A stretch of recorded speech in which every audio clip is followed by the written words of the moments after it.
The Mysterious Watch. Dr. John Watson was seated in the apartment at 221B Baker Street, engrossed in a newly published medical book. That morning, London was shrouded in a thick mist, with only faint rays of sunlight struggling to pierce through the window. As usual, Sherlock Holmes sat in his armchair, draped in a gray overcoat, his pipe resting between his lips.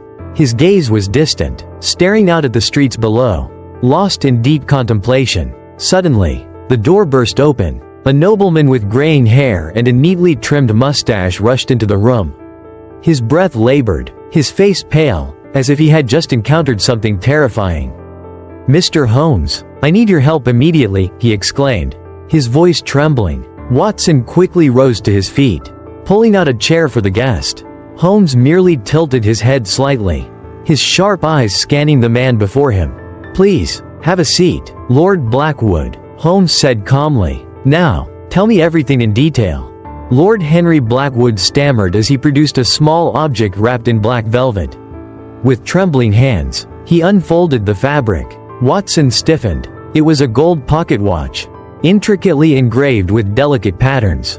But what made it truly disturbing was the fiery red demon eye carved at the very center of the watch's lid. It seemed almost alive, staring back at them, unblinking. Holmes took the watch, his fingers gliding over its cold metal surface. He flicked it open, revealing an engraved inscription inside. "When the clock strikes 12, death will come." Holmes frowned. Watson felt a chill creep down his spine. "I received it this morning, inside a mysterious package left at my manor's gate," Lord Blackwood explained, his voice laden with anxiety. "I don't know who sent it, but the strangest thing is, this watch does not run normally." Holmes' gaze fell upon the clock hands.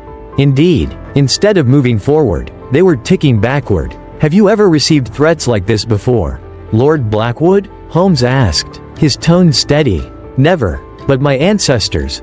There have always been ghostly tales surrounding a cursed watch." Holmes leaned forward, his eyes gleaming with curiosity. "Would you care to elaborate?"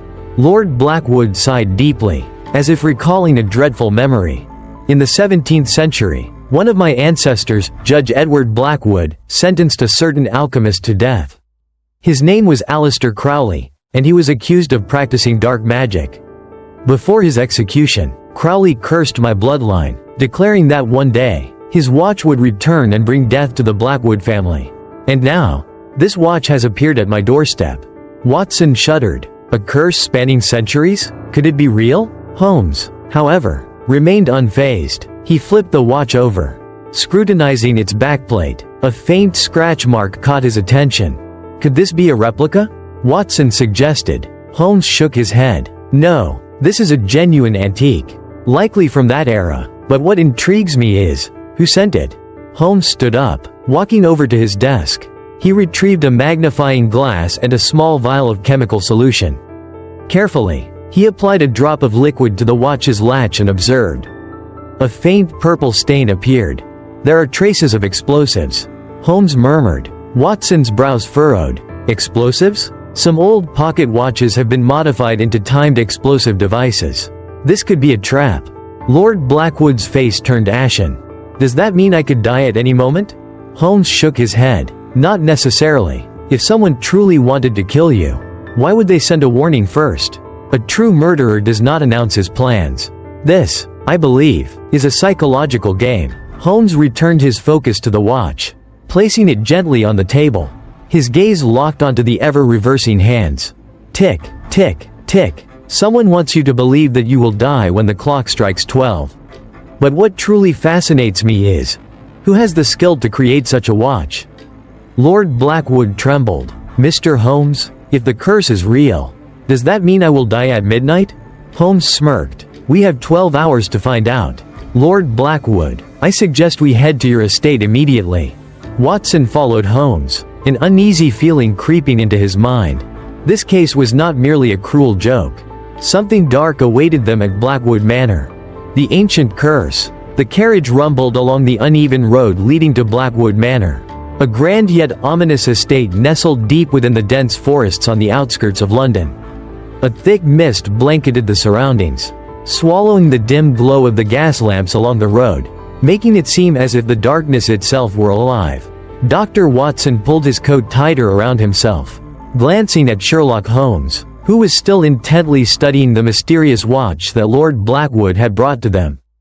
Opposite them, Lord Blackwood anxiously rubbed his hands together, his nervous demeanor betraying his attempt to appear composed. "I have never believed in tales of curses," he muttered, as if trying to convince himself. "But this watch, it truly unsettles me." Holmes remained impassive. "Fear is the greatest weapon, Lord Blackwood. Those who wish to harm you will use it against you." Lord Blackwood exhaled heavily, saying nothing more. As the carriage approached the grand iron gates of the manor, Watson couldn't shake the sense of unease creeping up his spine. The place exuded an eerie chill. The towering stone walls, darkened by time and covered in ivy, loomed over them like silent sentinels. The narrow, towering windows resembled shadowed eyes, watching their every move. A stooped old butler greeted them at the entrance, bowing slightly as they stepped down from the carriage. "My lord, you've returned," he said, his gaze flicking briefly to Holmes and Watson, curiosity flashing in his weary eyes. "This is Sherlock Holmes and Dr. Watson." Lord Blackwood introduced them, his voice hesitant. "They are here to investigate the watch." The butler's expression darkened for a brief moment, but he said nothing. He simply turned and led them inside. The library and the ancient book. Blackwood Manor was the very essence of Gothic architecture: long hallways, impossibly high ceilings, and portraits of ancestors that lined the corridors, their painted eyes seeming to follow every step the visitors took. Lord Blackwood led them to the library, an expansive room filled with towering bookshelves adorned with intricate carvings. Dusty tomes filled every available space, their spines weathered with age. A fire crackled softly in the grand fireplace, yet its warmth barely made a dent in the icy atmosphere of the room. Holmes scanned the space methodically, his gaze lingering on an imposing bookshelf near the far wall. "Have you ever noticed anything unusual about the books here?" he inquired. Lord Blackwood hesitated. "I'm not much of a reader, but I do recall a particular heirloom, an ancient book that has been here for generations. It sits on the top shelf. I've never touched it." Without hesitation, Holmes climbed the small wooden ladder, retrieving a thick leather-bound volume from its resting place. Its worn cover bore faded Latin inscriptions, barely legible after centuries of neglect. Carefully, he opened it, and on the very first page, an illustration greeted them: a pocket watch, identical to the one Lord Blackwood had received. Watson's eyebrows shot up. "So it's not just an ordinary item." Holmes turned the fragile pages, skimming the faded ink scrawled across the parchment. "This watch was crafted by an alchemist named Aleister Crowley in the 17th century." Holmes read aloud. "He was burned at the stake for heresy, and before his death, he cursed this watch, declaring that anyone who possessed it would die within 48 hours. Lord Blackwood turned ashen. Could it be the same watch?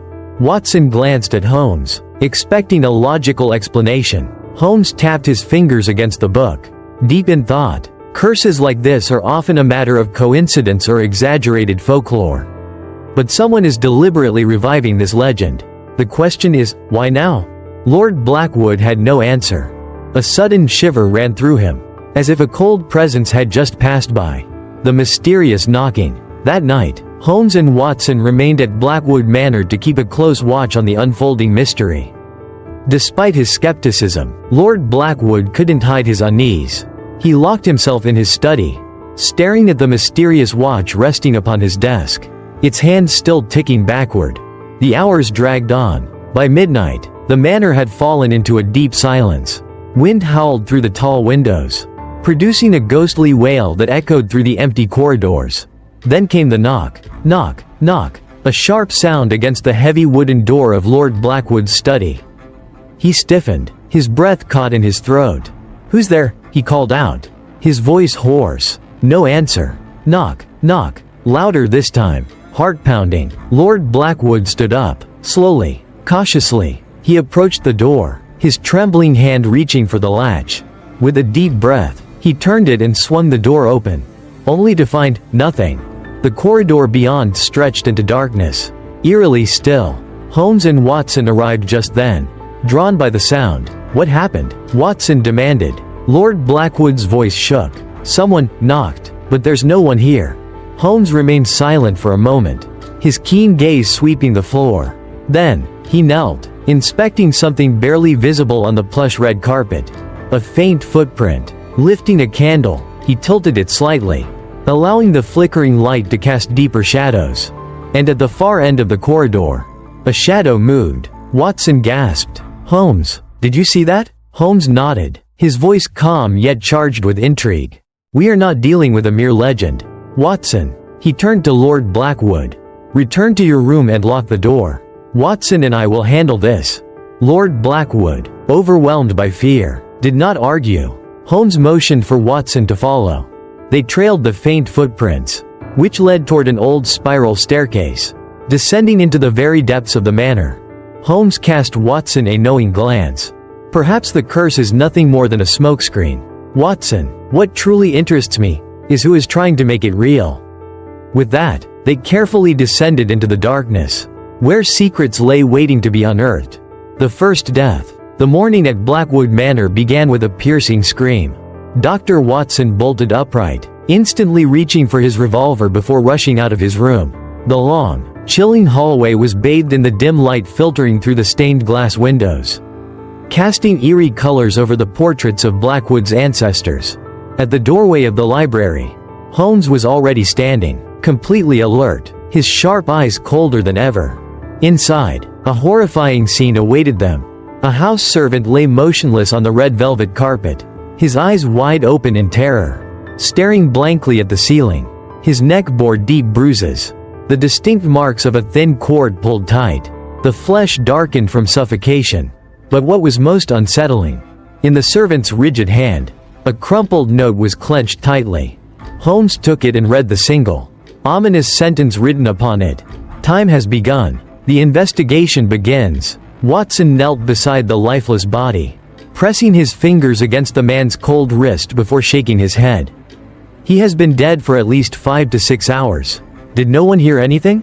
The elderly butler, the same man who had greeted them last night, stood trembling at the doorway, his face pale as death. "No, sir, everything was quiet last night. I locked the library doors at 10 o'clock, and this morning when I opened them." His voice failed him, and he clapped a hand over his mouth as if about to retch. Holmes crouched beside the body, examining every detail. "There are no signs of struggle," he observed. "The victim did not resist. He may have been knocked unconscious before being strangled." Reaching into his coat pocket, Holmes retrieved a magnifying glass and inspected the cord around the man's bruised neck. The rope is exceptionally thin, possibly a violin string or a watch chain. Then Holmes froze. His gaze flickered toward the cursed watch, resting ominously on the nearby library table. Watson followed his line of sight and frowned. "You think it's connected?" Holmes remained silent for a moment before murmuring.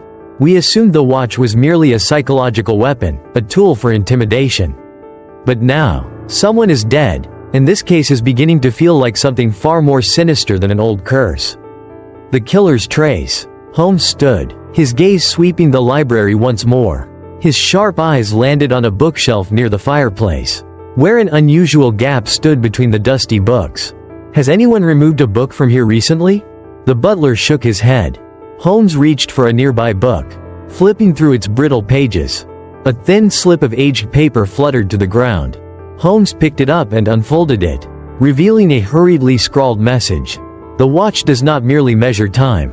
It marks fate." Watson furrowed his brows. "What does that mean?" Holmes didn't respond immediately. Instead, he held the paper up to the light, examining the ink. This was written by an old hand, likely by one of Blackwood's ancestors. But why hide such a note? Lord Blackwood, who had just entered the library, shuddered. Could it be a warning? Holmes turned to face him, his expression grave. "I do not believe in curses, Lord Blackwood, but I do believe in murder. If someone is using this legend to kill, we need to find them before there's another victim." The first suspects. Stepping out into the grand hallway, Holmes knelt on the thick carpet, studying the faint imprints of footprints, barely visible under the morning light. The marks trailed from the library to the staircase leading to the basement. Holmes straightened. "Does anyone in the household have access to the library at night?" The butler shook his head. "Only myself, Lord Blackwood, and the late servant, but he is dead." Watson grimaced. "Then who killed him?" Holmes did not answer. He followed the footprints down the staircase, where the musty scent of damp wood and dust grew stronger. The basement was dark, the air stale and heavy. Holmes struck a match, lighting a small oil lamp. The dim glow flickered over antique furniture, forgotten trunks, and shelves filled with old relics. But then, Watson noticed a curtain draped carelessly over something large. With a quick glance at Holmes, he reached forward and pulled it aside. Beneath it was an ornate chest. Holmes knelt down and slowly lifted the lid. Inside were leather-bound books, fragile documents, and something that made Watson's breath catch in his throat. A golden pocket watch, identical to the cursed watch in the library. Lord Blackwood's eyes widened in shock. "Impossible. There was only ever one watch. How can there be another?" Holmes picked up the second watch. Clicking it open, inside the lid, an engraved message sent chills down Watson's spine. "Your time is up. The murderer's plan." Holmes studied the watch, turning it carefully in his hands. "Lord Blackwood, are you certain that your ancestor only owned one watch?" Blackwood hesitated, his face pale. I don't know. I was never told of another." Holmes traced his finger over the metal casing, stopping at a small, raised bump near the hinge. With a precise press, a hidden compartment clicked open. Inside was a folded note. Holmes unfolded it, his expression darkening. A list of names, and next to each name, a date. Holmes turned to Watson. "Do you see what I see?" Watson scanned the list, his stomach tightening. "These dates," he murmured. "They match the deaths of several Blackwood family members." Holmes nodded grimly. "I believe we have just uncovered the key to this case." He turned to Lord Blackwood, his voice steady yet grave. "Your ancestors did not possess just one watch. They had two. One may have been a mere symbol, but the other was a ledger of death." Lord Blackwood staggered backward, his breath shaky. "You mean, someone is killing based on a predetermined list?" Holmes glanced at the list once more, and his gaze landed on the last name. The final date was yet to arrive, and the name beside it was Lord Blackwood himself. Watson instinctively tightened his grip on his revolver. "Holmes, what do we do?" Holmes closed the watch, his eyes gleaming with sharp determination. "We set a trap, Watson, and we catch our killer. The phantom in the night." Blackwood Manor was swallowed by darkness, with only the dim flicker of oil lamps casting weak pools of light along the long, chilling hallways. Holmes and Watson had decided to stay awake through the night, determined to monitor every movement within the manor. After the mysterious death of the servant, the tension in the house had thickened, weighing heavily upon every occupant. Lord Blackwood, despite his attempts to appear calm, could not hide the fear in his eyes. "If you feel unsafe, stay inside your study and lock the door," Holmes instructed. "We will ensure that no one gets to you." Lord Blackwood nodded silently before retreating into his study. Holmes and Watson then took up their positions. Holmes stood in the shadows near the library, while Watson positioned himself at the far end of the hallway. Pistol in hand, every nerve on edge, the clock struck midnight. A faint click echoed through the silence. Watson held his breath, his eyes locked onto the corridor ahead. A shadow flitted past, its movement unnervingly smooth, as if gliding rather than walking. Holmes lunged forward instantly, but as he reached the spot where the figure had passed, only an icy draft brushed against his face. At the far end of the hallway, a window stood wide open, its thick curtains billowing wildly in the wind. Watson rushed up beside Holmes, his gun raised. "Holmes, did you see that?" Holmes did not respond immediately. His sharp gaze swept over the hallway, scanning for any trace of the intruder. There were no footsteps, no rustling fabric, no sounds of hurried retreat. Only an eerie stillness. Then Watson's eyes flickered to the library, and he went still. "Holmes, look!" The cursed watch had moved. Just minutes ago, Holmes had placed it on the bookshelf. Now, it sat in the center of the library table, as if someone had deliberately set it there. Holmes approached the table slowly. His eyes traced every surface, every shadow. There were no signs of disturbance, no footprints leading to the table, nothing to explain how the watch had moved. Watson exhaled, his breath unsteady. Holmes, could the curse be real? Holmes remained silent. His sharp gaze was locked onto the watch, dissecting every minute detail. Everything looked the same. The gold casing, the intricate engravings, the sinister crimson eye carved into the lid. The second hand still ticked backward, defying time itself. But something was different. Holmes slowly opened the watch's lid. A small folded note lay inside. Holmes picked it up and unfolded it. The message was simple. Do not look for me. You cannot catch death. Watson felt a chill creep down his spine. Holmes, someone is toying with us. Holmes gave a small, mirthless smile. Not toying, Watson. This is psychological warfare. Someone wants us to believe a supernatural force is at play. Watson scowled. Then who moved the watch? Holmes ran his fingers lightly along the edge of the table, then lowered himself to the floor, carefully inspecting the wooden surface. After a moment, he straightened, his expression turning to one of amusement and intrigue. We are dealing with a remarkably clever individual. Watson. Watson blinked. What did you find? Holmes gestured toward the library table. There is a fine layer of dust on this table. Yet, the very spot where the watch now sits is completely clean. Watson's eyes widened. Which means the watch was moved very recently. And I would wager it was done through some hidden mechanism rather than by hand. Holmes lifted his gaze to the ceiling, then walked along the edges of the room, his fingers grazing the wooden panels. He stopped by the bookshelf. He knocked gently on the wood. A hollow sound echoed back. Watson's jaw tightened. There's a hidden space behind the shelf? Holmes nodded. I suspect there is a mechanism within these walls, one designed to manipulate objects from a distance. We are not merely facing a murderer, Watson. We are dealing with someone who possesses an intricate knowledge of mechanics. Reaching into his coat, Holmes withdrew a small pocket knife, carefully prying open a sliver of the wooden panel. After a few minutes of delicate maneuvering, a concealed compartment was revealed. Inside, thin wires stretched back into the darkness behind the wall, vanishing into unseen passageways. Watson stared at the intricate web of pulleys and strings. So they moved the watch using this system? Holmes gave a rare smile. Precisely. This is not some ghostly occurrence. This is stagecraft. A well-planned illusion. The puppet master. Holmes straightened, his expression sharpening. Now that we have disproved the supernatural theory, one question remains. Who is behind all this? Watson clenched his jaw. It must be someone within the manor, someone with access to these rooms and knowledge of the estate structure. Holmes nodded. Exactly. And I have a strong suspicion that the answer has been right under our noses the entire time. Without another word, he strode toward the hallway. Come, Watson, we have a phantom to unmask. Watson followed swiftly, a sense of unease still lingering in his mind. They had proven that this was no curse. But who lurked in the shadows, pulling the strings, orchestrating this deadly game? And more importantly, would they strike again? A dark history. After the strange events of the previous night, Holmes made the decision to delve deeper into the history of the Blackwood family. He was certain that the answer to this case did not lie in supernatural forces or curses, but rather in the dark past of this lineage.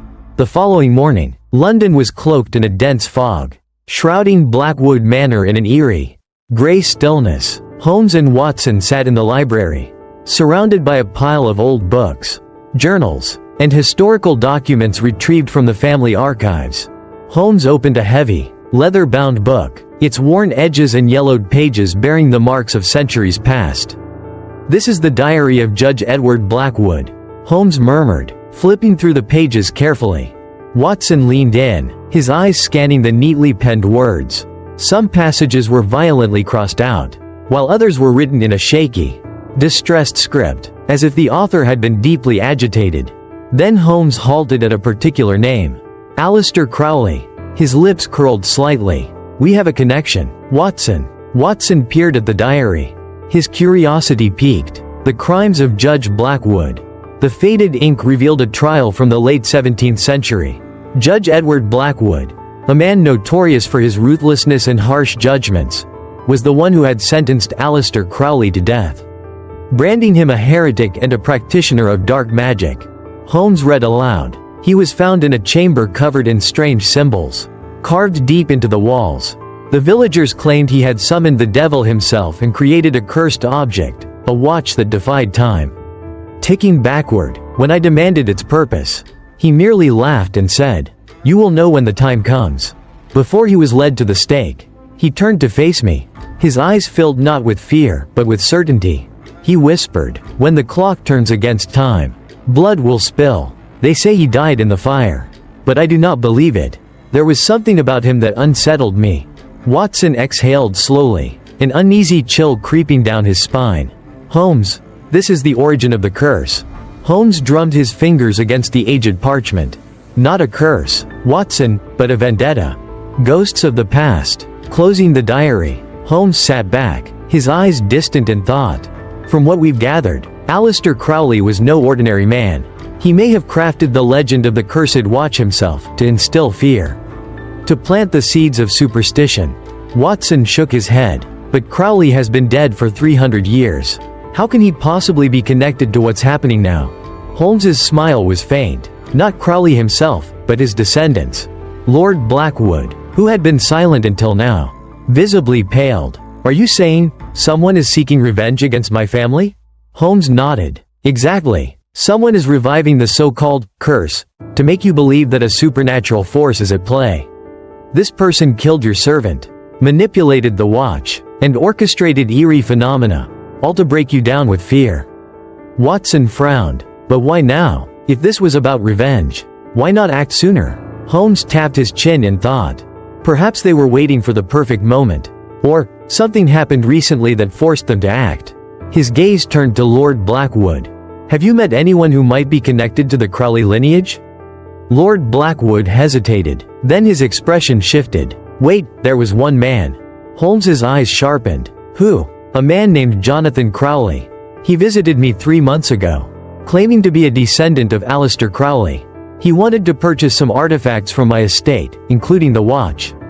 Holmes's smile turned into something sharper. "Then we have our suspect." Watson's expression hardened. "And when he failed to obtain the watch, he resorted to other means. The hunt for the Avenger." Holmes immediately set to work. He had Lord Blackwood describe Jonathan Crowley in detail, a man in his mid-30s. Tall and gaunt, with deep-set eyes and a faint scar on his left cheek. A telegram was sent to Scotland Yard, requesting information on Jonathan Crowley. A few hours later, a response arrived. Jonathan Crowley, mechanical engineer and alchemy researcher, previously involved in various historical studies, left London 2 months ago. But there are rumors he has recently returned. Holmes's eyes gleamed. He has knowledge of alchemy, expertise in mechanics, enough to create hidden contraptions within the manor. If he truly is behind this, we will find his trail. Setting the trap, Holmes devised a plan. He instructed Lord Blackwood to spread the word that he would be leaving the manor that evening, leaving the cursed watch in the library. If my instincts are correct, Jonathan Crowley will not be able to resist such an opportunity. Watson studied Holmes's face. "Are you sure you will take the bait?" Holmes smirked. "Not only will he take it, he will expose himself in the process." The night of reckoning. That night, Blackwood Manor lay in eerie silence. Holmes, Watson, and a team of undercover officers hid strategically around the library. The windows were left slightly open, the dim oil lamp casting shadows, creating the illusion that the manor was deserted. 1 a.m. A figure slipped into the library. He moved like a phantom, his footsteps barely making a sound. He approached the watch. His fingers reached for it. Crash! The lamps flared to life. Holmes and Watson sprang forward, followed by 2 officers. The intruder jerked back, spinning to flee, but Holmes was faster. He cut off his escape, slamming him against the wall. Jonathan Crowley snarled, "You cannot stop fate." Holmes's grip tightened. "I am not stopping fate. I am stopping a murderer." The confession. Under Holmes's relentless interrogation, Jonathan Crowley finally broke. He confessed his plan for vengeance. He had wanted Lord Blackwood to believe in the curse, to drive him into paranoia, to watch him crumble under fear. He had used hidden mechanisms within the manor to stage ghostly occurrences, reinforcing the illusion of supernatural forces at play. But he had underestimated Sherlock Holmes. Holmes turned to Watson, his smirk triumphant. "Watson, I believe our case is closed." Watson let out a breath of relief. Yet, a question still lingered in his mind. Had they truly ended the curse, or had they merely delayed the inevitable? The second victim, Blackwood Manor, had barely begun to settle after the capture of Jonathan Crowley when another tragedy struck. Just one day after Crowley's arrest, at the break of dawn, a piercing scream echoed through the grand hallways of the manor. Holmes and Watson rushed out of their rooms. Following the sound, at the office of Lord Blackwood, the heavy wooden door stood wide open, and right in the center of the room, a man lay lifeless on the floor, his neck tightly bound by a thin cord. A new murder. Watson dropped to his knees, pressing his fingers against the man's cold wrist. His expression darkened. "He's dead." Lord Blackwood trembled, gripping the edge of his desk for support. His face had turned an ashen white as he stared at the man sprawled across the floor. "That's Charles Winston, my personal lawyer." Holmes knelt beside the motionless body, his sharp gaze meticulously scanning every detail. The marks around Winston's throat were eerily similar to the previous murder. But one thing caught his attention: the victim's clenched fist. Holmes carefully pried open the stiff fingers, revealing a crumpled slip of paper. The message sent a chill through the room. "You cannot escape." Lord Blackwood staggered back, his voice shaking. "Dear God, it's not over?" But Jonathan Crowley was already caught. Watson stood frozen. "Holmes, does this mean?" Holmes remained silent for a moment, then slowly nodded. "We've overlooked something. Either Jonathan Crowley wasn't working alone, or we've arrested the wrong man." Strange clues. Holmes conducted a thorough examination of the body. He lifted the victim's collar, spotting a small scratch on the skin, as if someone had attempted to stab him with a sharp object before resorting to strangulation. He turned his attention to the thin cord around Winston's neck, inspecting it closely. "Watson, examine the cord carefully. See if there's anything unusual." Watson used a pair of tweezers to lift the cord, his brow furrowing as he noticed something peculiar. "Holmes, there's a fine layer of gray dust on it." Holmes's eyes sharpened. "Sawdust." Watson glanced around, but there's no sawdust anywhere in this room. Holmes's expression darkened, which means the cord was taken from somewhere else, likely a workshop or a storage area filled with wooden objects. Lord Blackwood, still visibly shaken, spoke with hesitation. "There is an old storage room in the basement. It has been locked for years." Holmes immediately rose. "Then we need to see it. Now." The secret basement. Lord Blackwood led them down the stone stairway into the manor's lowest levels. They stopped in front of a large wooden door, secured with a rusted lock that hadn't been touched in ages. Holmes requested one of the servants to fetch tools to break the lock. As the door creaked open, a wave of cold, musty air spilled out from the darkness beyond. Inside lay a vast chamber, filled with wooden crates, old furniture, and dust-covered paintings. Holmes took an oil lamp, stepping carefully through the room. His eyes scanned every corner, every shadow, until the dim glow of the lantern settled on something disturbed. A wooden chest, recently tampered with, sat against the far wall. Holmes crouched beside it. When he lifted the lid, Watson and Lord Blackwood gasped.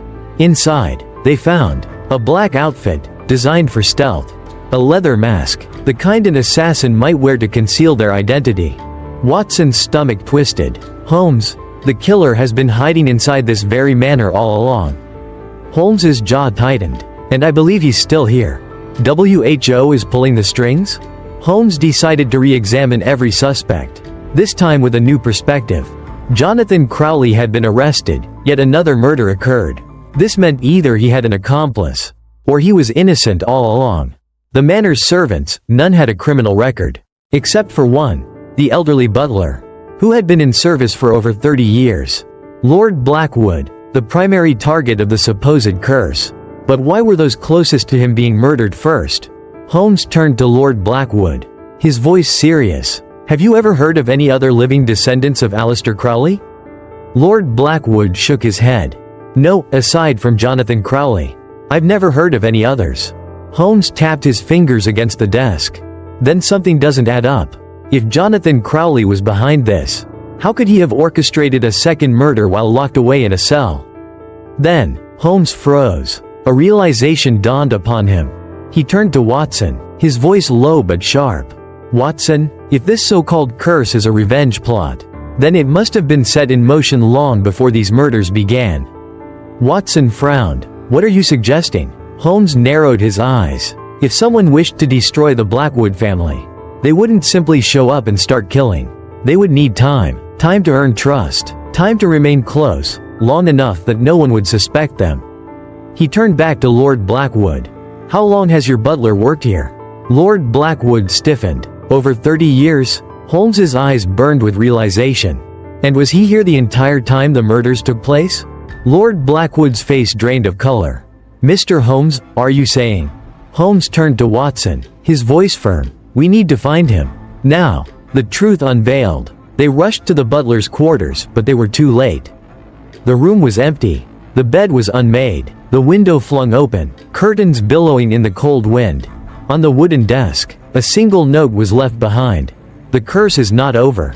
Holmes gritted his teeth. "He's gone." Watson shook his head. "But who is he? How did he live here for decades without suspicion?" Holmes exhaled slowly. "He is the most patient killer I have ever encountered. He waited 30 years to execute his revenge." Lord Blackwood shuddered, gripping the doorframe for support.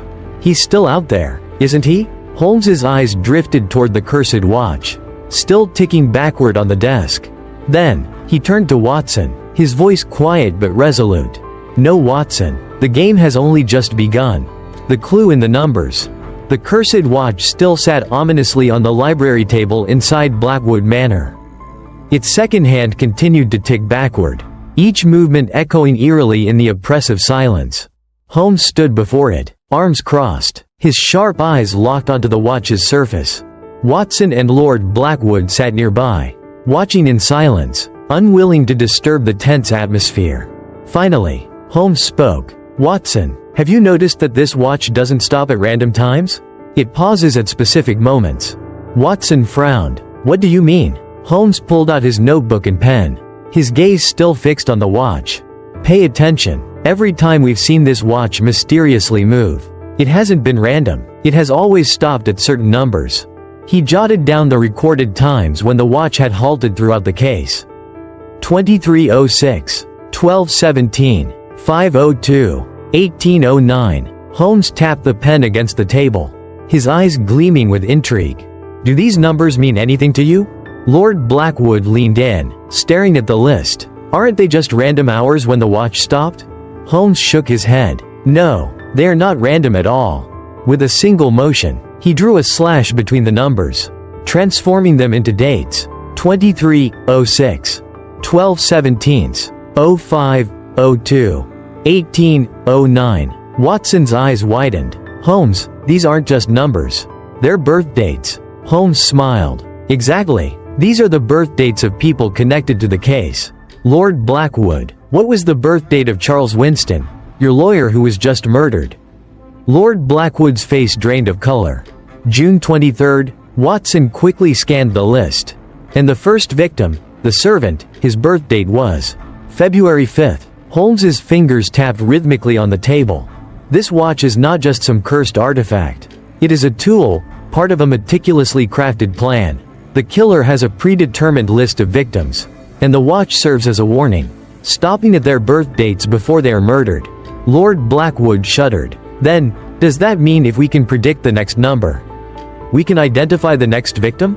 Holmes nodded. "Precisely. Deciphering the death list." Holmes sat down, his expression focused. "So far, 3 victims, but we have one remaining date, 1809.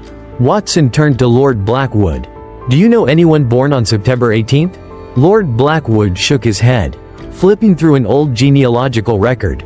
As he scanned the pages, his hands began to tremble. "Dear God." Watson leaned forward. "Who is it?" Lord Blackwood's voice wavered. "It's me." Silence gripped the room. Holmes's lips curled slightly. "So now we finally see the full picture." Watson turned to Holmes, his voice urgent. "Holmes, if this pattern is correct, then Lord Blackwood is the next victim." Holmes sighed. "Yes, and if the killer succeeds, everyone will believe this was an inevitable curse." Lord Blackwood sprang to his feet, his forehead beaded with cold sweat. "Holmes, you must save me. I cannot die like this." Holmes raised a hand, signaling him to remain calm. "I will not let you die, Lord Blackwood, but I need your cooperation." Lord Blackwood swallowed hard. "What do you need me to do?" Holmes's eyes gleamed. "We are going to set a trap.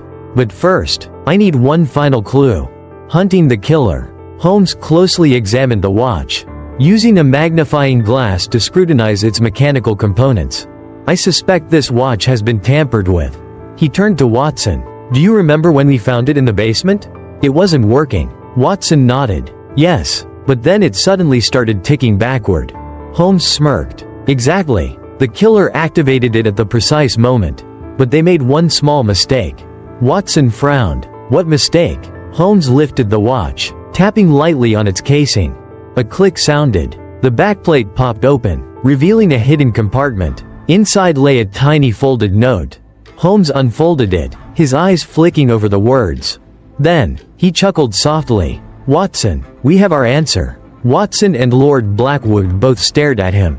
"Who is the murderer, Holmes?" Holmes held up the note, his voice firm. "The only person who could have known all these birth dates. The one with the time and access to manipulate the watch, to create the illusion of a supernatural curse. The one who has been here all along. Yet no one suspected." Lord Blackwood shuddered. "Who?" Holmes locked eyes with him before speaking deliberately. "A member of your household. Someone who has disguised themselves as a loyal servant, but has actually spent years waiting for revenge." Watson stiffened. "No, it can't be. Him?" Holmes nodded. "The old butler. He was never just a butler. He is the true descendant of Aleister Crowley, the man who swore vengeance against your family. He has orchestrated this entire affair from the shadows." Lord Blackwood's mouth fell open. "But, he escaped." Holmes nodded. "Which is why we must find him before he kills again." Turning the game around, Watson clenched his fists. "What's our next move, Holmes?" Holmes gazed at the cursed watch, then turned to Lord Blackwood. "We turn this game on its head. If he thinks time is on his side, we will make him believe that he is the one running out of time." Lord Blackwood's throat bobbed as he swallowed hard. "And you're certain we'll succeed?" Holmes's eyes glinted with certainty. "I have never lost a game of strategy, Lord Blackwood, and I do not intend to start now." The hunt for Crowley. The early morning fog draped over London like a ghostly shroud. A cold, oppressive air settled over Blackwood Manor, as if foretelling an imminent reckoning. Holmes, Watson, and a team of Scotland Yard officers were ready. Their objective: find Jonathan Crowley, the prime suspect in the series of murders. From the clues Holmes had uncovered, the watch, the list of victims, and the traces left in Blackwood Manor, they had identified a possible hideout. An abandoned house on the outskirts of London, once owned by the Crowley family. The haunted house. The carriage halted before a crumbling, two-story building, nearly swallowed by the thick, suffocating mist. Its charred brick walls were blackened with soot, its shattered windows gaping like empty sockets. Thick vines clawed at the walls, resembling the twisted fingers of some unseen force. Holmes stepped down, his keen gaze scanning the building's structure. "Jonathan Crowley lived here for a time, but I suspect this place holds more than just his past." Watson tightened his grip on his revolver. "Do you think he's still inside?" Holmes smirked. "We're about to find out." He gestured for the officers to surround the premises, blocking any escape routes. Then, with Watson beside him, he climbed the stone steps and pushed open the door. The rotting wood groaned in protest, revealing a long, dimly lit hallway thick with the stench of damp decay. The walls peeled, the wooden floor creaked beneath their steps. Holmes strode into the parlor, his sharp gaze sweeping over the disarrayed books and scattered papers. Among them, a pile of ancient alchemical texts and handwritten notes covered in cryptic symbols. Holmes picked up a page, his lips curling in satisfaction. He has been studying the history of the watch and the Blackwood family extensively. Watson lifted a separate crumpled note, his face paling. "Holmes, these are the birth dates of the murdered Blackwood family members." Holmes nodded. "He planned this for years. But there's still one place I want to check, the basement. The secret chamber below." They found a heavy wooden door leading to the cellar. Holmes pushed it open, and a chill rose from the darkness below. An old, rickety staircase led down into absolute blackness. Holmes lifted a lantern, illuminating the hidden depths. The sight before them made Watson's blood run cold. At the center of the underground chamber stood a twisted shrine. A large portrait dominated the room, not of Jonathan Crowley, but of his ancestor, Aleister Crowley, the alchemist who had been burned alive centuries ago by the Blackwood family. Surrounding it were rows of faded portraits, each depicting generations of Blackwoods. Some of them had been defaced with crimson X's. Watson swallowed hard. Holmes, this isn't just murder. This is a vendetta spanning generations. Holmes examined the room with methodical precision. Jonathan Crowley grew up with this legend. He turned it into his life's purpose. But there's something he didn't anticipate. Watson frowned. What? Holmes approached the shrine, picking up an old leather-bound journal. As he flipped it open, the first page revealed a chilling entry, written in the shaky handwriting of a child. One day, I will bring justice to my family. The Blackwoods will pay. Watson stared in shock. He was indoctrinated from childhood. Holmes nodded. Someone filled his head with this belief. Someone taught him that his existence was meant for revenge. He flipped through more pages, stopping abruptly. And I think we're about to find out who. The true mastermind. Holmes's eyes glinted with revelation. Watson, look at this. Watson leaned in, reading the handwritten text Holmes pointed to. Never forget, the blood of Crowley still flows through me. One day, I will bring him back. Holmes smirked. Jonathan Crowley was not acting alone. Watson's breath hitched. There's another accomplice? Holmes nodded. The one who raised him. The one who taught him hate. The one who helped orchestrate this revenge for years. Watson clenched his fists. Who? Holmes exhaled through his nose, his smirk sharpening. The old butler of Blackwood Manor. Watson froze. That's impossible. He served the Blackwood family for over 30 years. Holmes's gaze was unwavering. That doesn't mean he was loyal. If he was a true descendant of Crowley, he had decades to wait, to prepare, to infiltrate the family. Watson shuddered. He used his position to manipulate everything from within, to execute his revenge at the perfect moment. Holmes nodded. And now, we must find him before he has a chance to strike again. Trapping the final enemy, Holmes and Watson rushed back to Blackwood Manor. When they arrived, the butler was gone. His quarters were empty, the bed unmade, the window flung open, the night breeze stirring the curtains. Holmes scanned the room and picked up a discarded note. The message made his expression darken. When the clock turns against time, blood will spill, but not mine. Watson inhaled sharply. He's not done yet. Holmes straightened. No, Watson. He still has one final target. Watson stiffened. Lord Blackwood. Holmes nodded grimly. And he will strike tonight. The final confrontation. With police officers stationed around Blackwood Manor, Holmes and Watson braced for the inevitable attack. At midnight, a shadow moved through the hallways. Silent, calculated, merciless.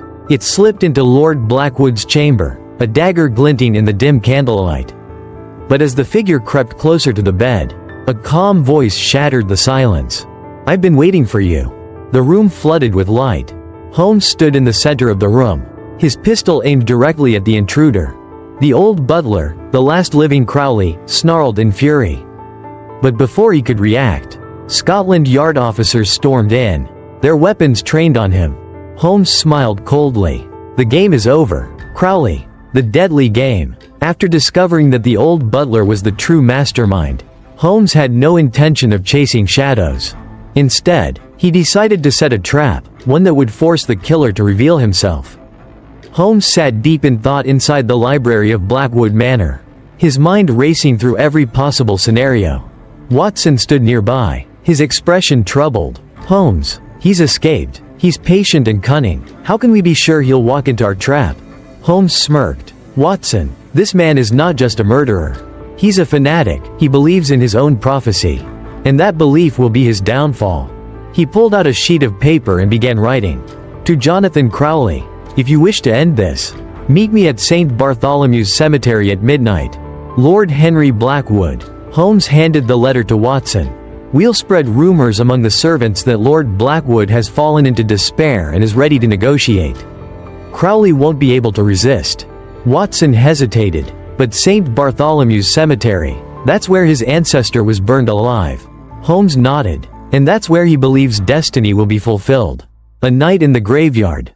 Midnight. A thick fog blanketed St. Bartholomew's Cemetery, wrapping around the tombstones like ghostly fingers. Tall, skeletal trees loomed in the darkness, their twisted branches casting eerie shadows over the moss-covered graves. Holmes, Watson, and Inspector Lestrade had arrived hours earlier, positioning Scotland Yard officers at key points around the cemetery. A dim oil lantern flickered atop a weathered tombstone, the exact spot mentioned in the forged letter. Then, footsteps, soft, steady, measured. A figure emerged from the swirling mist. He moved like a phantom, as if this place belonged to him. Holmes watched from the shadows. Jonathan Crowley, the killer in the dark, had arrived, draped in a long black coat, his hat pulled low. He carried a quiet, unsettling presence, but his eyes gleamed, burning with an unnatural fervor.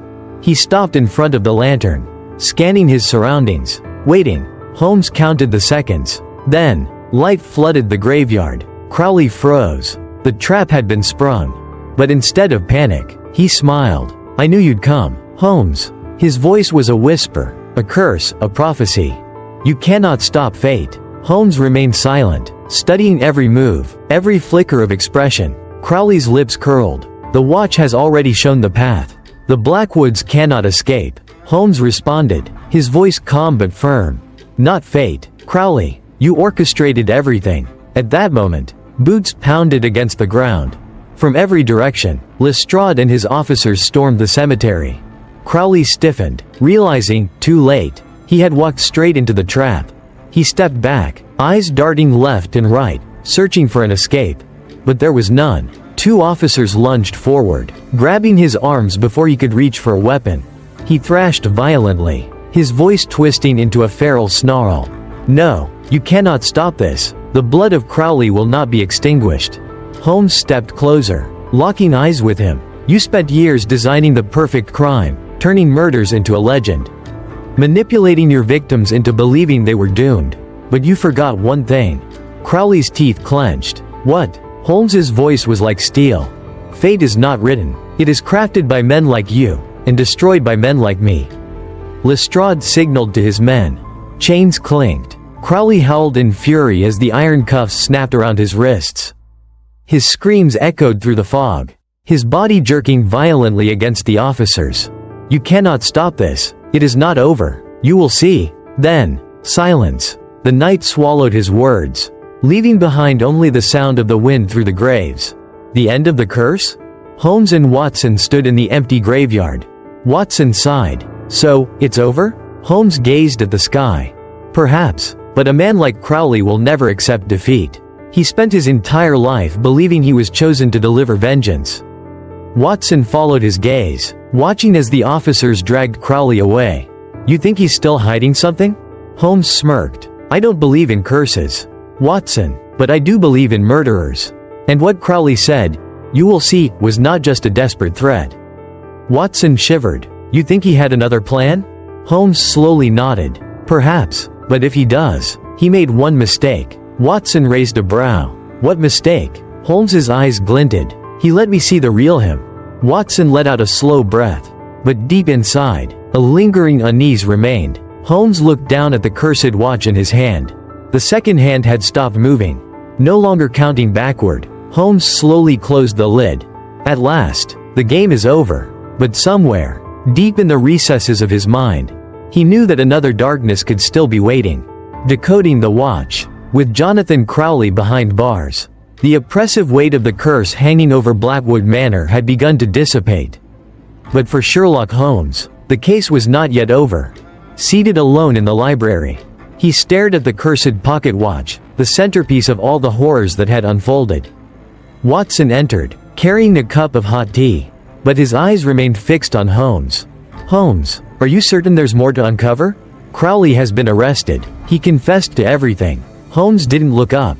Instead, he slowly flipped open the watch, the dim candlelight reflecting off the sinister red eye carved into the lid. "Watson, have you ever seen a watch that runs perfectly, in reverse?" Watson frowned. "I assumed it was part of the curse, or at the very least." A psychological trick by Crowley. Holmes nodded, his gaze never leaving the intricate design. And that is precisely what I intend to verify. He retrieved a small screwdriver and carefully removed the back casing of the watch. Beneath the golden exterior, a complex network of gears and mechanisms was revealed. Watson leaned in, his brows knitting together. Among the gears, he noticed something unusual, a tiny secondary mechanism, separate from the usual clockwork. "Holmes, what is this?" A flicker of excitement crossed Holmes's face. "A hidden timer. Watson, this is not a cursed artifact. This is a device built to inspire fear. The secret timer mechanism." Holmes examined the watch through a magnifying glass. Behind the main gear, a delicate metal component could be adjusted by turning a concealed dial. "Watson, think back to all the times this watch mysteriously stopped or moved." Watson flipped through their case notes. It always stopped at times that matched the birth dates of the victims, and then started running in reverse after they died. Holmes smiled. "Now, what happens if I adjust this?" He used the screwdriver's tip to shift the hidden dial. The second hand abruptly froze. Then, it began spinning backward at an accelerated pace. Watson's eyes widened. "My God, you've activated it?" Holmes smirked. "No, Watson, I've simply exposed the truth. This watch was modified. Someone, Crowley, or an accomplice, altered its mechanism, allowing it to stop and reverse at pre-programmed intervals." Watson sat back, realization dawning. So the fear we witnessed wasn't supernatural at all? It was a carefully orchestrated trick? Holmes nodded. "Exactly. Now imagine this. Every time the watch stops, someone dies. If you were next on the list, would you not start believing the curse was real?" Watson shuddered. "It's psychological warfare." Holmes leaned forward, his eyes gleaming. And Crowley played it masterfully. How Crowley manipulated his victims. Holmes continued examining the watch and noticed something even more peculiar, a tiny, near-invisible sound mechanism built into the case. He turned to Watson, his voice tinged with curiosity. "Do you recall the strange ticking noises that the victims heard before their deaths?" Watson nodded. "Yes, Lord Blackwood mentioned hearing an eerie ticking at night, as if the watch was counting down his final moments." Holmes let out a soft chuckle. "That was no coincidence. This watch contains a low-frequency sound emitter. It was programmed to create an unsettling, rhythmic ticking in complete silence. It wasn't random, it was designed to heighten fear." Watson felt a cold chill creep up his spine. The victims, they didn't just die. They were driven to madness first, terrified by the thought that they couldn't escape their fate. Holmes snapped the watch shut. "And that, Watson, is the deadliest weapon of all, fear itself. WHO built the watch?" A thought struck Watson. "Holmes, if this watch isn't some ancient cursed relic, but rather a sophisticated machine, who built it?" Holmes considered the question, flipping through historical records related to the Blackwood family. "I believe the original watch once belonged to Aleister Crowley, the alchemist executed by the Blackwoods. But Jonathan Crowley found a way to modify it, turning it into a murder weapon." Watson nodded. "So he exploited the fear of the curse, and used the watch to enact his revenge." Holmes tapped his finger against a different page. "Not just that. Before we arrested him, I looked into Jonathan Crowley's past. Did you know, he once apprenticed under a master watchmaker in Paris? A man renowned for crafting hidden compartments and secret mechanisms." Watson's mouth fell open. "So this wasn't just a relic of the past, it was a custom-made killing machine." Holmes's expression hardened. "And Crowley wielded it like an artist, crafting an illusion so powerful that even the victims believed their deaths were inevitable." Closing the game, Holmes set the watch down on the table, his piercing gaze fixed on it. "The game is over. There was never a curse, only a murderer, a modified watch, and victims who succumbed to their own terror." Watson exhaled deeply. "What do you think Lord Blackwood will say when he learns this was all a deception?" Holmes chuckled softly. "Perhaps he'll be relieved. Or perhaps he'll realize that there is no greater horror than the power of human fear." He looked down at the watch one last time. The second hand had stopped moving entirely. Holmes gently closed the lid, tapping a finger against the golden case. Then, in a quiet voice, he murmured, "Fate is not dictated by time, it is shaped by the hands that turn it." The confession. Inside the dimly lit interrogation room of Scotland Yard, Jonathan Crowley sat on a cold wooden chair, his hands tightly bound in iron cuffs. Despite facing the certainty of execution, his expression remained eerily calm, not a flicker of fear in his eyes. Holmes sat across from him, his piercing gaze unyielding. Watson stood nearby, his fists clenched, struggling to come to terms with everything that had transpired. Inspector Lestrade stood near the door, arms crossed, his face tense with silent anticipation. Holmes finally broke the silence. "So, your game is over." Crowley tilted his head slightly, a mocking smirk playing on his lips. "Is it, Holmes? I don't think so." Holmes raised an eyebrow. "You've been caught. Your plan has been unraveled. What else is there to say?"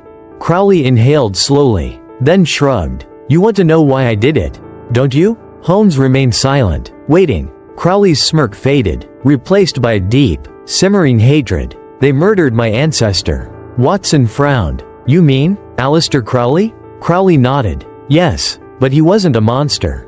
He wasn't the devil they claimed him to be. He was a scholar, a man of science, a seeker of truth." His smile twisted, his voice laced with venom. "And they condemned him for it. They burned him alive like an animal in the public square while the crowd cheered." His dark eyes glistened with fury. "Do you know the worst part, Holmes?" Holmes remained still. Crowley whispered, his voice sharp as a blade. "He didn't die immediately. He screamed. He begged for mercy. But no one listened." Watson swallowed hard, turning his gaze away. Crowley let out a bitter chuckle. "And before the flames consumed him, he made a vow that the Blackwood bloodline would pay. I was simply the one to fulfill that promise. The master of deception." Holmes's expression remained impassive. "So you never believed in the curse. You only used it as a tool." Crowley chuckled softly. "Curses are for fools, Holmes. I don't believe in spirits or fate, but I believe in human fear." Holmes nodded. "And you used the watch to spread that fear." Crowley smirked. "A little psychology, a little engineering, and they destroyed themselves. I didn't even have to lift a hand most of the time." Holmes leaned forward slightly. "What about the butler? The old servant in Blackwood Manor? Who was he to you?" For the first time, a flicker of something crossed Crowley's face. Then, he grinned. "Ah, you really are sharp, Holmes. He was no ordinary butler." He lowered his voice, as if revealing a sacred secret. "He was my uncle." Watson stiffened. "What?" Crowley nodded, amused by their reaction. "He infiltrated the Blackwood family over 30 years ago, waiting for me to be ready. He helped me with everything." His smirk faded slightly, a glimmer of regret flashing in his eyes. "It's just a shame you found out so soon." Holmes's voice remained steady. "And the watch? Was it truly Aleister Crowley's?" Crowley's gaze darkened. "The watch is real. It was the only thing left of him after the execution." His lips curled into a sinister grin. "But I was the one who turned it into a weapon." Watson shivered. "You manipulated innocent people, Crowley. You killed them with their own fear." Crowley raised an eyebrow. "Innocent? There was no innocence in the Blackwood family, Watson. They thrived on the suffering of my bloodline." His voice was cold as steel. "I was merely the hand of justice." Holmes delivers his verdict. Holmes crossed his arms. "You are no justice, Crowley. You are just another murderer." Crowley's smile returned, but this time, it did not reach his eyes. Holmes stood, his gaze piercing through him. "You thought you controlled the fate of the Blackwood family. But in the end, fate caught up to you instead." Lestrade signaled for the officers to take Crowley away. As they pulled him to his feet, he turned back, his eyes gleaming with defiance. "Do you truly believe this is over, Holmes?" Holmes said nothing. Crowley smirked. "The blood of Crowley does not end with me. One day, someone else will finish what I started." Holmes met his gaze unflinchingly. "If that day comes, I will be waiting." Crowley let out a low chuckle. "Then until we meet again, Sherlock Holmes." His laughter echoed through the halls as the officers dragged him away.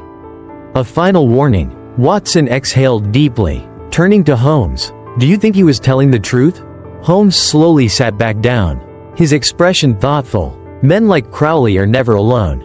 If there is another who wishes to take his place." A slow smile crept onto his lips. "Then I will be there to stop them." The final word. A cold London morning, shrouded in thick fog, cast a gray veil over the cobbled streets. Newspapers were filled with sensational headlines about the trial of Jonathan Crowley. The killer in the shadows sentenced to death. Crowley's game ends, a legend or a curse? Sherlock Holmes sat quietly in his apartment at 221B Baker Street. Newspapers spread before him, though his gaze seemed far away. Watson entered, removing his coat and hat, then turned toward Holmes. "You won." Holmes did not look up.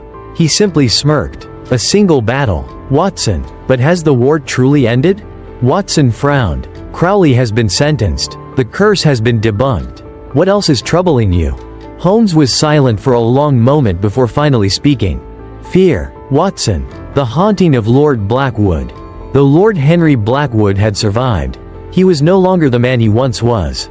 Blackwood Manor, once a symbol of wealth and power, had become a hollow shell. Servants left one by one, some out of fear, others simply unable to endure the oppressive silence that now loomed over the estate. Once a strong, commanding presence, Lord Blackwood had withered into a ghost of himself. Watson received a letter from him, containing only one chilling sentence. "I cannot sleep. I hear the ticking every night." Holmes read it, then sighed and shook his head. "You see, Watson, death does not need Crowley. It has already taken root in Blackwood's mind." Watson shuddered. "Do you think he'll ever be free of it?" Holmes remained wordless, but his eyes betrayed doubt. "A man can survive the most terrible things, Watson, but sometimes, what's inside his own mind is what truly kills him." The final return of the watch.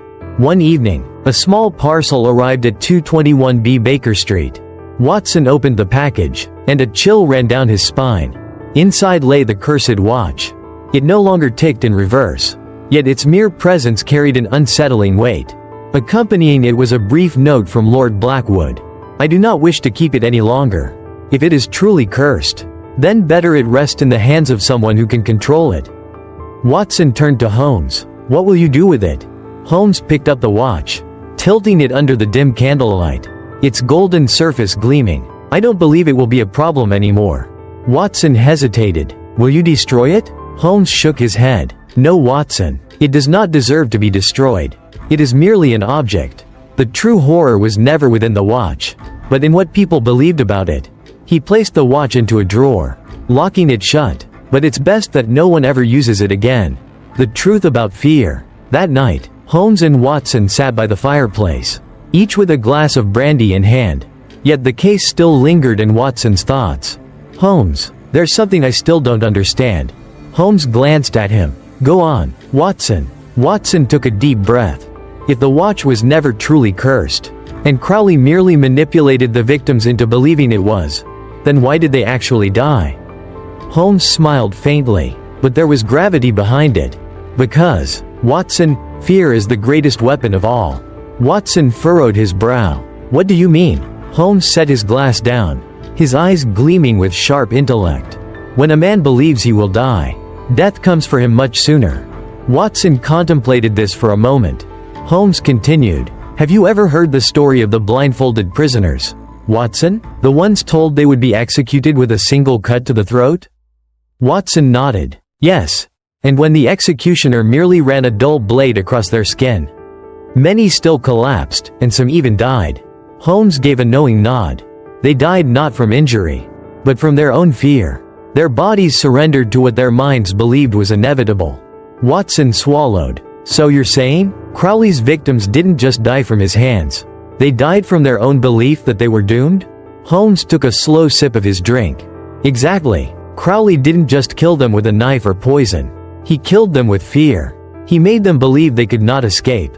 Their minds broke. Their bodies followed." Watson felt a chill creep over him. "Then, does that mean that even now, with Crowley gone, those who survived might still be trapped in his influence?" Holmes nodded solemnly. "The curse was never real, Watson, but the obsession with it still lingers."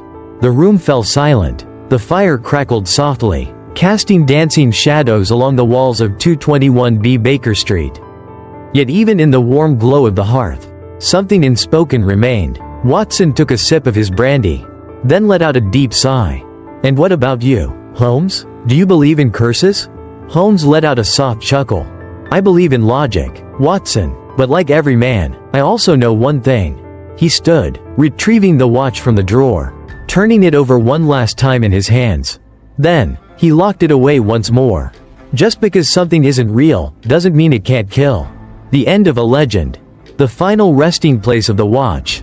On a drizzly afternoon, Scotland Yard completed the final procedures to store the cursed watch in the evidence archive.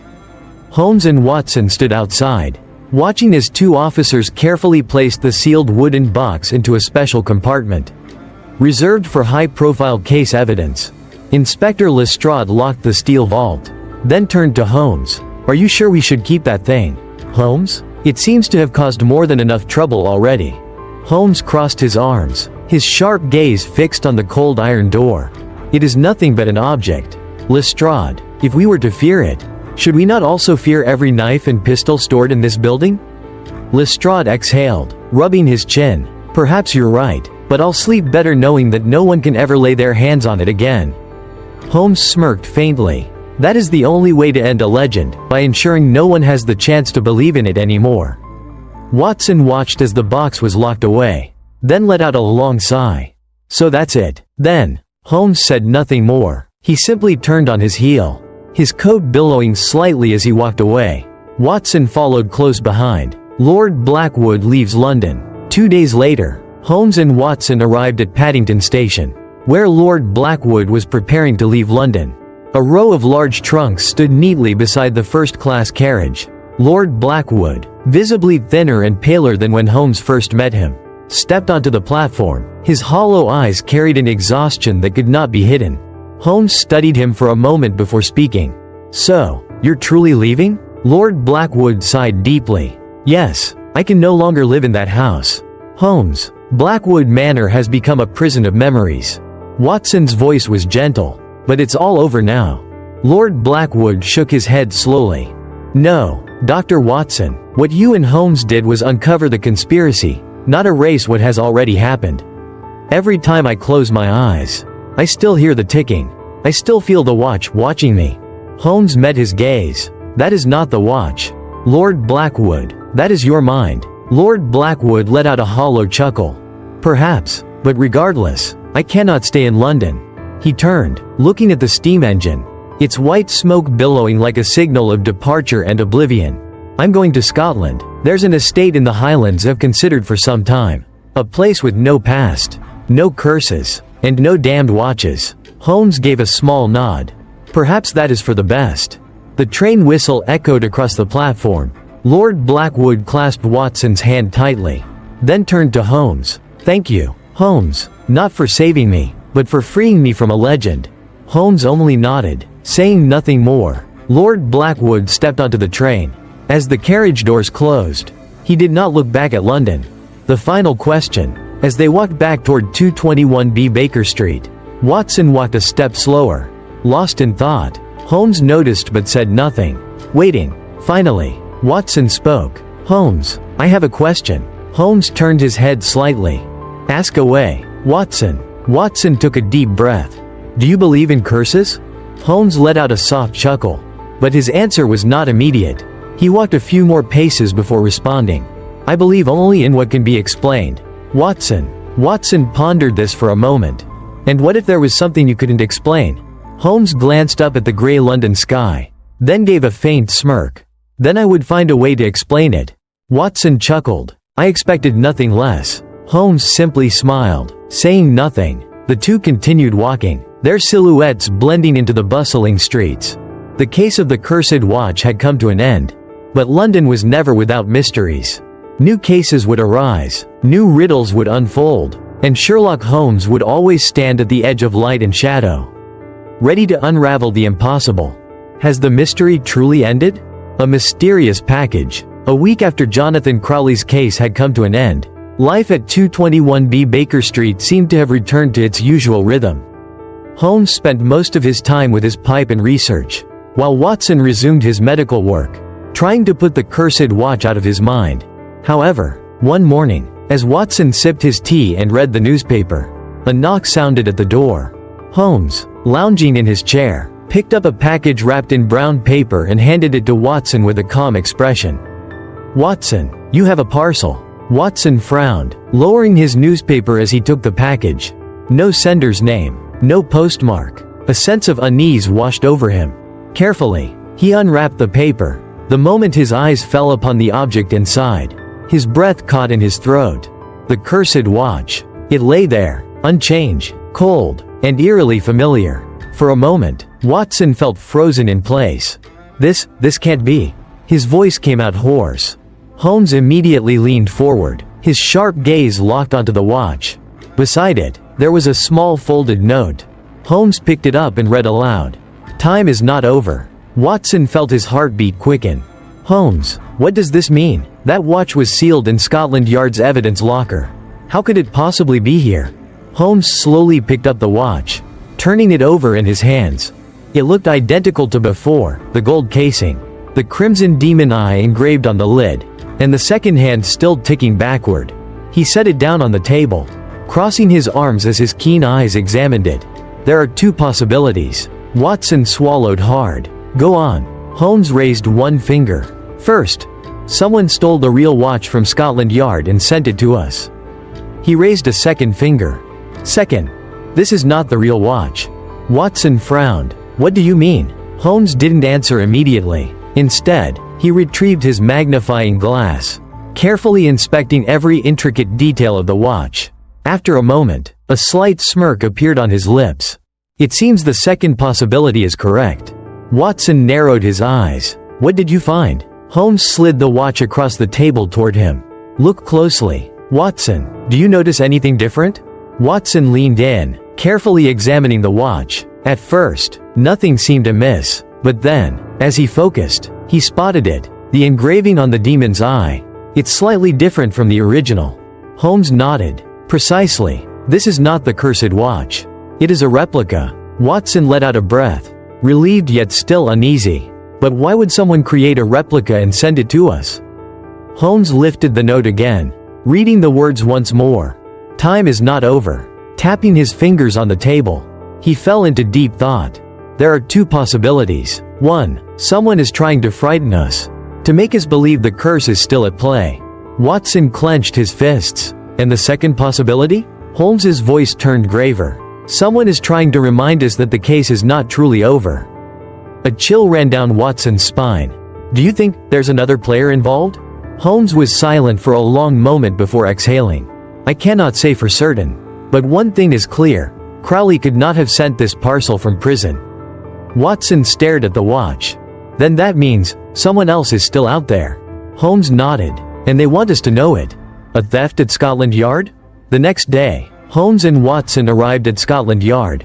Inspector Lestrade was visibly stunned when Holmes mentioned the watch. "That's impossible. The watch is still in our evidence vault." Holmes folded his arms. "Then let's check." Lestrade, though skeptical, led them down to the evidence storage.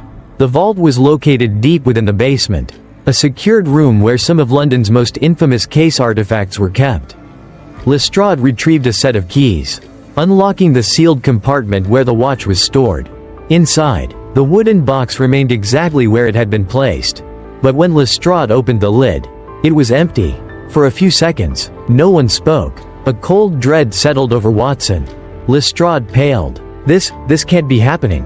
Someone stole it?" Holmes crouched beside the box, carefully inspecting the lock, running his fingers along the edge of the wood. He lifted a tiny fragment of wax that had been left behind.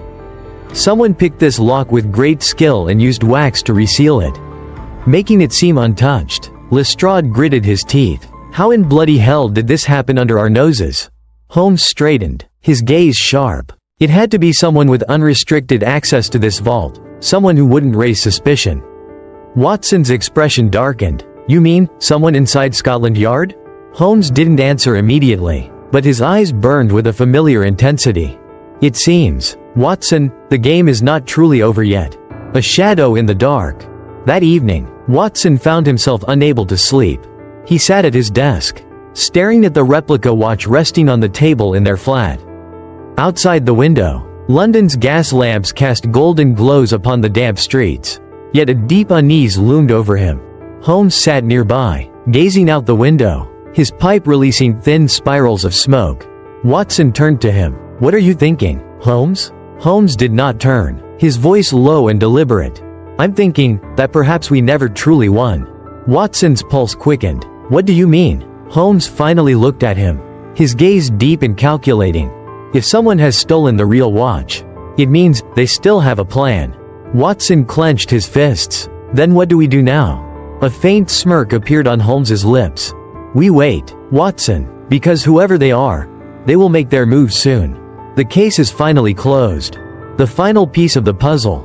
London remained shrouded in thick fog as Sherlock Holmes and Dr. Watson descended the stone steps leading into Scotland Yard. For the past 3 days, after discovering that the cursed watch had been stolen from the evidence vault, Holmes had been relentlessly tracking the thief.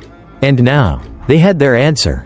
Inside the interrogation room, a middle-aged man sat motionless on a wooden chair. It was Inspector Graves, a seasoned officer of Scotland Yard who had served for nearly 2 decades. Holmes stood in front of him, his piercing gaze unwavering. "Graves, you stole the watch, didn't you?" Graves remained silent, his face tense. Watson clenched his fists. "You were working with Crowley from the beginning, weren't you?" Finally, Graves exhaled deeply, lifting his head to meet Holmes' eyes. "No, I wasn't working with him, but I did take the watch." Holmes folded his arms. "Why?" Graves let out a dry chuckle. "Because I don't believe this story is truly over." Watson frowned. "You think the curse is real?" Graves shook his head. "No, but I know that some things never die. You can capture Crowley, but someone else will come along to continue this story. I wanted to end it my way." Holmes nodded slightly. "By doing what? By stealing the watch and sending a replica to Watson to create new chaos?" Graves smirked. "I wanted to see how you would react. Holmes, you always place such faith in reason. But I wanted to know, was there anything in this world that could make you doubt your own beliefs?" Watson's anger flared. "You only made things worse." Graves shook his head. "No, Dr. Watson, I made Holmes question everything. And now? Are you certain there isn't another figure out there, preparing to take Crowley's place?" Holmes stared at Graves for several moments. Then, he laughed softly. "I see." Watson turned to Holmes, confused. "See what?" Holmes walked to the table, where the real watch was now resting. He picked it up, examining it carefully. After a long pause, he spoke slowly. "It means we've won." Graves raised an eyebrow. Holmes placed the watch back on the table and looked straight at him. "Because you're wrong, Graves. There is no one left to continue this story. Crowley has been captured, and his mind games have been exposed. What remains now are only weak men, still clinging to the fear he created." Watson nodded in understanding. "Fear spreads easily, but if no one believes in it, it fades away." Holmes smiled. "Precisely, Watson. And now, we have put an end to this legend, once and for all." The final closure. The next day, the cursed watch was returned to Scotland Yard's evidence vault, this time with tighter security. Inspector Graves was formally charged with tampering with evidence and was dismissed from the police force. As for Lord Blackwood, he left London and never returned. And the cursed watch, at long last, became nothing more than an ordinary artifact, its legend fading into obscurity. The final conversation. One peaceful afternoon at 221B Baker Street, Holmes and Watson sat by the fireplace, sipping glasses of red wine. Watson glanced at Holmes, smiling slightly. "Do you think we'll ever encounter another case like this?" Holmes shrugged. "Watson, crime never truly ends, but every case tells its own story, revealing a new mystery to be solved." He raised his glass, a knowing smirk on his lips. "So, let us simply await the next adventure."